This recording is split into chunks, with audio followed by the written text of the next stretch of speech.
वाकई किसकी हवा निकली है ये समझने के लिए अगले 1 घंटे तक हमारे साथ रहिए, क्योंकि इस 1 घंटे में हम आपके सामने रखेंगे तमाम आंकड़े, फैक्ट्स। देखिए, कल दूसरे फेज की वोटिंग होनी है।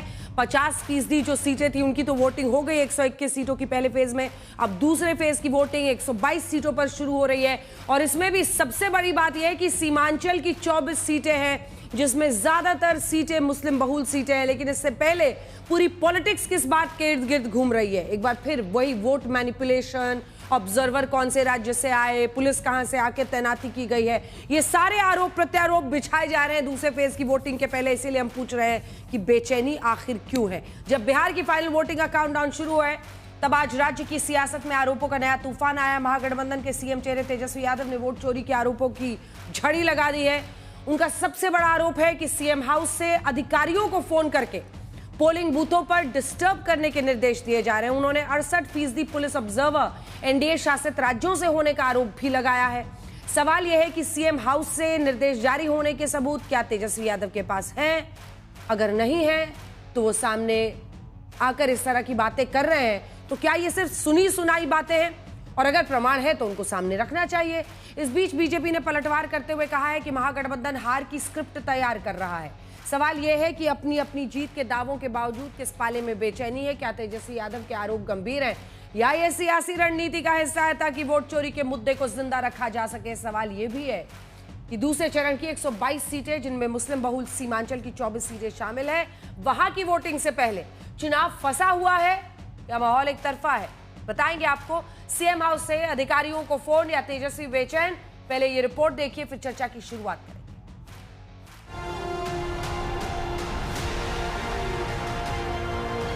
बिहार की फाइनल वोटिंग से पहले महागठबंधन का आखिरी अस्त्र बना है सीधे मुख्यमंत्री आवास पर तेजस्वी यादव का यह सनसनीखेज आरोप। सीएम हाउस से भी एकाध रिटायर्ड अधिकारियों द्वारा लगातार फोन जा रहा है बड़े बड़े जिला के अधिकारियों को, रेंज वाले जितने अधिकारी हैं, बुलाया जा रहा है, निर्देश दिया जा रहा है। तो ये बौखलाहट बताती है कि ये लोग जाने वाले हैं। तेजस्वी के आरोप सिर्फ यही नहीं, बल्कि उन्हें लग रहा है कि चुनाव में आयोग की वजह से सब कुछ बीजेपी के नियंत्रण में है। बार बार लगभग हर जगह जो है स्ट्रांग रूम का जो सीसीटीवी है वो बंद हो जा रहा है। आखिर क्या कारण है? 243 विधानसभा में 68% पुलिस ऑब्जर्वर बीजेपी शासित राज्यों से। 4 दिन बाद भी आंकड़े जो है सार्वजनिक नहीं किए गए हैं कि पुरुष ने कितने मतदान किए और महिलाओं ने कितने मतदान किए। कोई भी ऑफिशियल आंकड़ा नहीं आता। डेरा काहे जमाए हुए हैं गृह मंत्री? देश में थोड़ी और कोई काम है?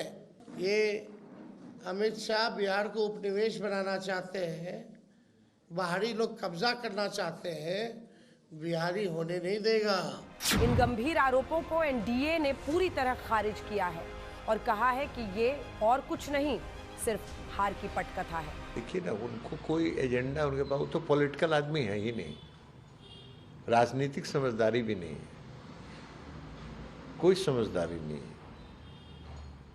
वोट चोरी वो कर रहे हैं, करना चाहते हैं, आप कहिए तो उल्टे चोर कोतवाल को डांटे।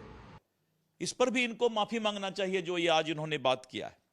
और तीसरा कि राहुल गांधी चुनाव आयोग पर आरोप लगाएंगे और तेजस्वी यादव जी पदाधिकारी पर, बिहार के पदाधिकारी पर आरोप लगा रहे हैं। क्या ऐसा नहीं कि ये हताशा में है? इनको लग रहा है इनको हार का डर अब सताना शुरू कर दिया है। इस बिहार चुनाव में वोट चोरी का आरोप और चुनाव आयोग को कटघरे में खड़े करना विपक्ष के लिए नई बात नहीं, लेकिन दूसरे चरण की 122 सीटों पर वोटिंग के पहले तेजस्वी ने गंभीर आरोप लगाकर ये संकेत दे दिया है कि शायद चुनाव खत्म होने के साथ ये हंगामा अभी न थमे। ब्यूरो रिपोर्ट आज तक।